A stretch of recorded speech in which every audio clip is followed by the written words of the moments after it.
ఓం శ్రీ గురుభ్యో నమ. ఓం శ్రీ మాత్రే నమ. ఆగస్టు 1వ తారీఖు నుంచి అక్టోబర్ 3వ తారీఖు వరకు కూడా రమారమి 64 రోజుల పాటు రాహు ధనిష్ఠా నక్షత్రంలో కుంభరాశిలో సంచారం చేయటం వల్ల ఎలాంటి ఫలితాలు జరగబోతున్నాయి? ఆగస్టు 1వ తారీఖున రాత్రి 12:44 నుండి రాహు ధనిష్ఠా నక్షత్రంలో కుజ నక్షత్రంలో కుంభరాశిలో సంచారం చేయటం వల్ల ఈ 64 రోజుల పాటు మేషాది ద్వాదశ రాశుల వాళ్ళకి ఎలాంటి ఫలితాలు జరగబోతున్నాయి? విదేశీయానము, వృత్తి, ఉద్యోగము, అలానే వ్యాపారము, అలానే విద్య, కోర్టు సమస్యలు, అలానే వాహనాలు కొనుగోలు చేయటం, రకరకాల వ్యాపారాలు, ఇళ్ళు కన్స్ట్రక్షన్స్, అలానే రుణాలు, లోన్లు, అప్పులు, ఇలాంటివన్నీ కూడా అంటే ఆరోగ్యపరంగా ఉండే ఇబ్బందులు, ఆరోగ్యం ఎలా ఉండబోతుంది, విదేశాలకు వెళ్ళబోతున్నారా, జాబ్ పరంగా ఎలా ఉండబోతుంది, ఇవన్నీ కూడా మేషాది ద్వాదశ రాశుల వాళ్ళకి ఏ విధంగా ఉండబోతున్నాయి, రాహు యొక్క బలం వల్ల ఎలాంటి ఫలితాలు జరగబోతున్నాయి, ఇవన్నీ కూడా గోచార రీత్యా చెప్పబడే ఫలితాలు అంటారు. This is the transit system అంటారు. అంటే ఈ 64 రోజుల పాటు రాహు యొక్క ప్రభావం ఏంటి, రాహు వల్ల మంచి జరుగుతుందా, చెడు జరుగుతుందా, ఎలాంటి ఫలితాలు వస్తాయి, మిశ్రమైన ఫలితాలు వచ్చే అవకాశం ఉందే, విదేశాలకు వెళ్ళగలుగుతున్నారా, కంపెనీ త్రూ వెళ్ళగలుగుతున్నారా, లేకపోతే మామూలుగా ఎడ్యుకేషన్ పరంగా వెళ్ళగలుగుతున్నారా, ఏ విధంగా ఉండబోతుంది? ఎందుకంటే శనివత్ రాహు అంటారు. అంటే శని ఇచ్చే ఫలితం ఏదైతే ఉంటుందో అదే ఫలితాన్ని రాహు ఇస్తున్నాడని అర్థం. సహజంగా గోచార రీత్యా ఏమిటి అని అంటే దీని యొక్క రిజల్ట్స్ ఏంటంటే, ఎవరైతే రాశి వాళ్ళు ఉంటారో ఆ రాశి దగ్గర నుంచి 3, 6, 11 స్థానాల్లో స్వఫలితాన్ని ఇస్తాడని, అలానే మిగతా స్థానాల్లో మిశ్రమైన ఫలితాలు, మిగతా స్థానాల్లో చెడు ఫలితాలను ఇచ్చే అవకాశం ఉంటుంది. మనం ఎలాంటి జాగ్రత్తలు తీసుకోవాలి, ఎలాంటి ప్లానింగ్ ఉండాలి, ఎలాంటి నిర్ణయాలు తీసుకోవాలి, ఎలాంటి పరిహారాలు చేసుకోవాలనేది మనం తెలుసుకుందాం. మేషాది ద్వాదశ రాశుల వాళ్ళకి ఎలాంటి ఫలితాలు జరగబోతున్నాయో ఒకసారి తెలుసుకుందాం. కుంభరాశి వారికి జన్మంలో రాహు ఉన్నాడు. ఆ రాహు కూడా ధనిష్ఠా నక్షత్రమైన కుజ నక్షత్రం ఉండటం వల్ల కొంత ఆరోగ్యం అనేది కొంత మెరుగుపడుతుంటుంది. కుటుంబంలో భార్య పిల్లలతో కొంత విరోధ భావాలు, వైఫ్ అండ్ హస్బెండ్ రిలేషన్లో డిస్ప్యూట్స్ జరగటం, అలానే విదేశాలకి దూర ప్రాంతాలకు ప్రయాణం చేయటం వల్ల మంచి లాభాలు కలగటం, అలానే విద్యా పాండిత్య విషయంలో కూడా కొద్దిగా అంతంత మాత్రం అనుకూలంగా ఉండటం ఒకటి, శరీరం ఆరోగ్యం పరంగా ఇబ్బందులు సూచనలు, ఊహించిన రీతిలో కష్టాలు రావటం, ఆర్థిక పరంగా కూడా ఇబ్బందులు కలిగే అవకాశాలు ఎక్కువ ఉంటాయి. అంటే ఆర్థిక పరంగా ఇబ్బందులు కలగకుండా కొంత నియంత్రణ చేసుకోండి. అంటే డబ్బుని ఎంతవరకు ఖర్చు పెట్టాలో అంతవరకే ఖర్చు పెట్టి ముందుకెళ్ళండి. ప్రతి దానిలో కూడా విరోధ భావాలు కలగకుండా, బంధుమిత్రులతో విరోధ భావాలు కలిగే అవకాశాలు ఎక్కువ ఉంటాయి. ఆచితూచి అడుగు వేయండి. ప్రతి వాళ్ళతోటి కూడా ఆలోచన చేసి నిర్ణయాన్ని తీసుకోండి. మనమే మోనార్క్ అనుకొని ప్రతిదీ కూడా మనకే తెలిసినది ఆలోచన చేయొద్దండి. మనం ఆలోచన చేసి ముందుకెళ్ళటం అనేది చాలా ఇంపార్టెంట్ ఇక్కడ.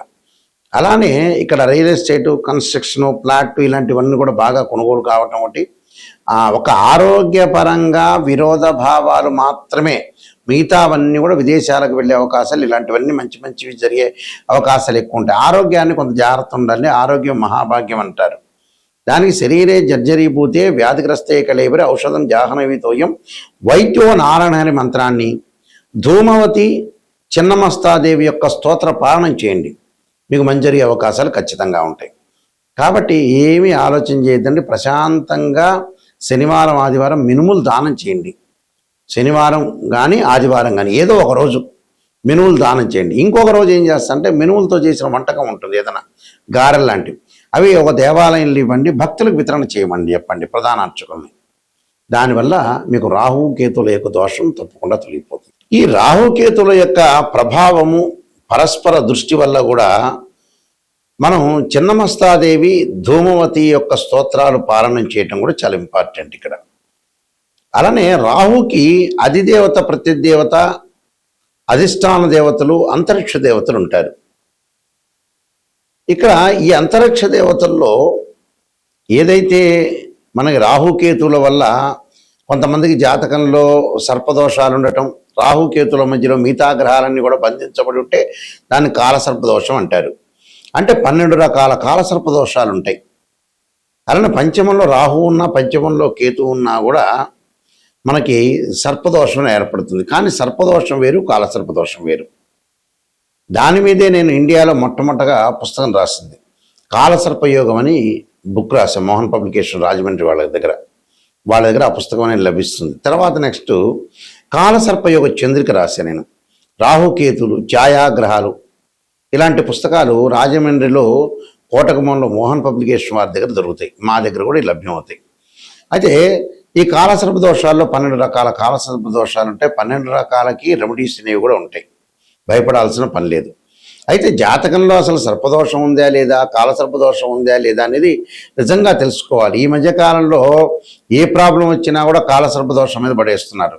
కాలసర్పదోషం కూడా గజకేశ్వర యోగము, చంద్రమానంగళ యోగాలు, రవిబుధాదిత్య యోగాలు, లక్ష్మీ యోగాలు ఉంటే కూడా కాలసర్ప యోగం అనేది తగ్గుతుంది అని అర్థం, తగ్గిపోతుంది అని అర్థం. కొన్ని గ్రహాలు రాహుతో కంజంక్షన్ అయ్యి రాహు కంటే ముందుంటే కూడా ఆ కాలసర్ప యోగ దోషం అనేది విఫలమవుతుంది అని అర్థం.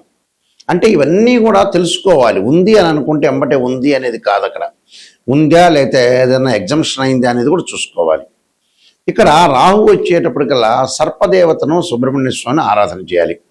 అంటే ఎలాంటి మంత్రాలు అంటే తత్పురుషాయుధే మహాసేనాయుధీమే తన్నో షణ్ముఖ ప్రచోదయాత్ అనే మంత్రాన్ని చక్కగా, అలానే నాగరాజాయుధే పృథ్వీధరాయుధీమే తన్నో సర్ప ప్రచోదయాత్ అనే మంత్రాన్ని చక్కగా చదువుకోవటం. అలానే శనివారం కానీ ఆదివారం కానీ 2 జంట సర్పాలను దానం చేయటం.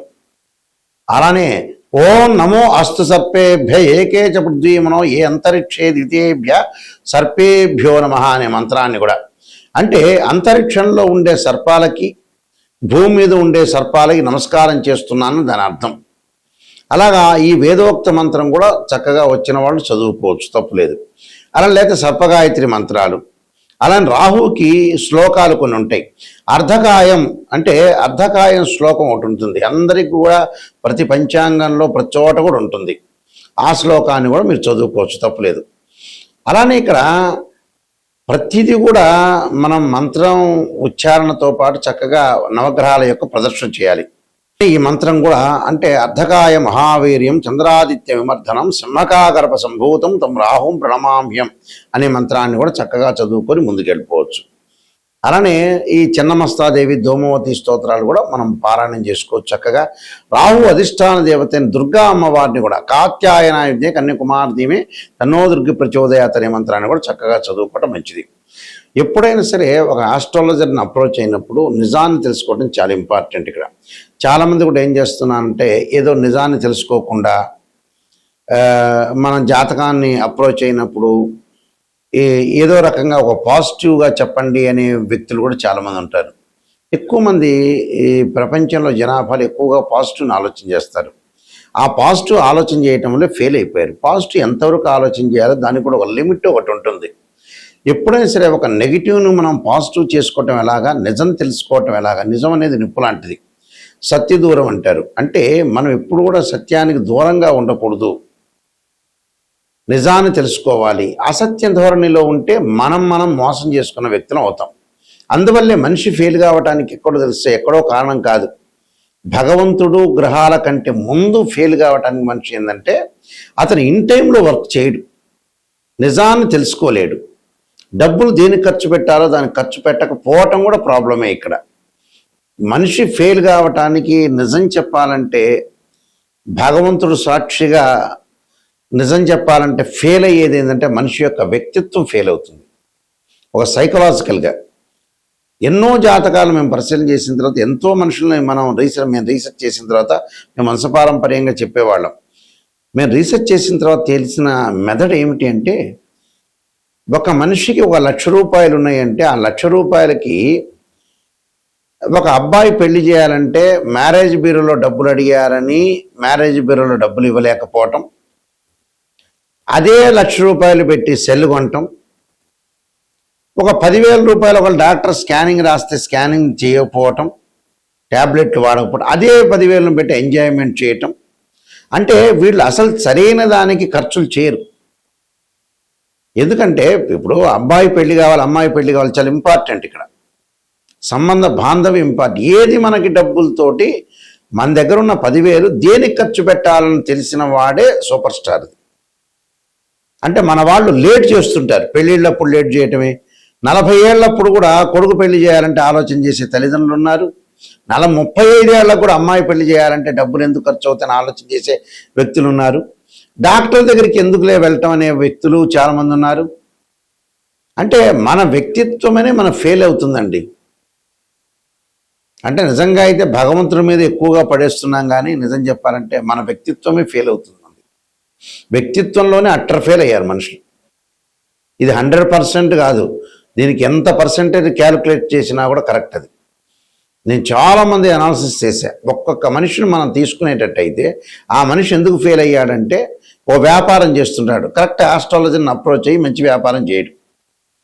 ఒకవేళ మన దగ్గర డబ్బులు ఉన్నాయనుకోండి, ఇల్లు కొనుక్కోండి, స్థలాలు కొనుక్కోండి అంటే కొనుక్కోడు, వడ్డీలకు ఇవ్వడానికి రెడీ అవుతాడు. ఫెయిల్ కావడానికి ఏమిటంటే ఇదే కారణాలు. 12 కాపురానికి 12 సూత్రాలలాగా వీళ్ళు ఫెయిల్ కావడానికి జీవితంలో, ఉద్యోగము, వ్యాపారంలో చేయాల్సిన పనులు చేయరు వీళ్ళు. చాలామందిని మేము చూసాం, ఎన్నో కోట్ల రూపాయలు పెట్టుబడులు పెడుతుంటారు, ఎవరికో ఇస్తుంటాడు, తన కూతురు పెళ్లి కూడా చేయలేడు. చివరికి తన కూతురు పెళ్లి చేయడానికి మ్యారేజ్ బ్యూరోలో 10,000 ఇవ్వలేని వ్యక్తులు కూడా ఉన్నారు. కోట్ల రూపాయలుండి. మనిషి డబ్బును దేనికి ఖర్చు పెట్టాలో తెలిసిన వాడే స్థితప్రజ్ఞుడు అంటారు. అంటే వాస్తవంగా అయితే భగవద్గీతను ఉటంకించా నేను. నిజాన్ని తెలుసుకోవటం చాలా ఇంపార్టెంట్ ఇక్కడ. నిజం తెలుసుకోలేకపోతే అబద్ధపు ముసుగులో ఉంటే జీవితం ఎప్పుడైనా ఒకటే. ఎన్నిసార్లు తిరుపతికి వెళ్ళినా, ఎన్నిసార్లు శ్రీశైలానికి వెళ్ళినా, ఎన్నిసార్లు భగవంతుడు కొలిచినా వాడి జీవితం అంతే ఉంటుంది. నిజాన్ని తెలుసుకొని ముందుకు వెళ్ళండి. నిజం అనేది చాలా నిప్పు లాంటిది. అయితే ఈ విషయాలన్నీ కూడా ఒక ఆస్ట్రాలజర్ని అప్రోచ్ అయినప్పుడు నిజాన్ని తెలుసుకోండి. గురువుగారు నిజం చెప్పండి, నేను ఎలాంటి దారి మార్చుకోవాలి, ఎలాంటి రోడ్ మ్యాప్ నాకు కావాలి, నేనేమైనా మిస్టేక్ చేస్తున్నానా, క్లారిటీ ఇవ్వండి అనే పాయింట్ చూసుకోండి.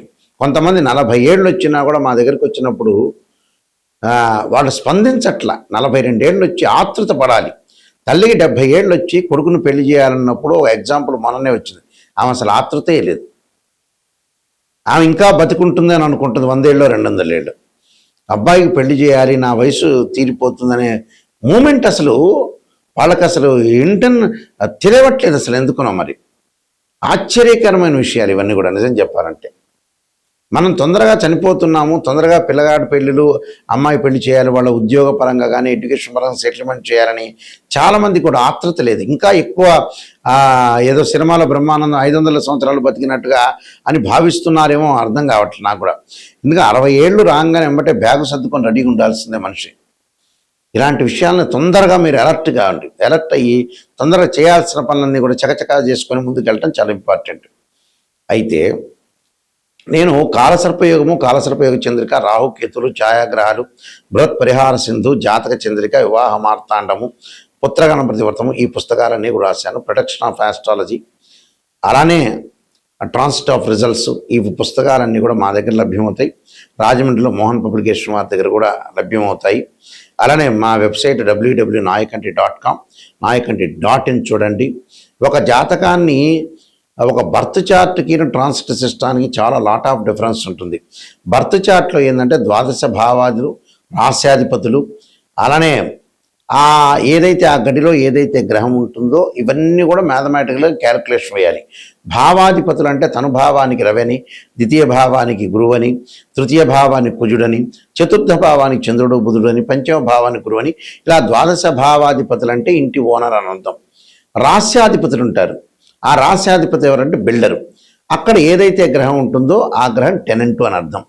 అంటే జాతకంలో గజకేసరి యోగం ఉందా, లక్ష్మీ యోగం ఉందా, చంద్రమంగళ యోగం ఉందా, బుధాదిత్య యోగం ఉందా అనేది తెలుసుకోవాలి. కానీ ప్రతి చోట కలవంగానే బుధాదిత్య యోగాలు, చంద్రమంగళ యోగాలు కాదు.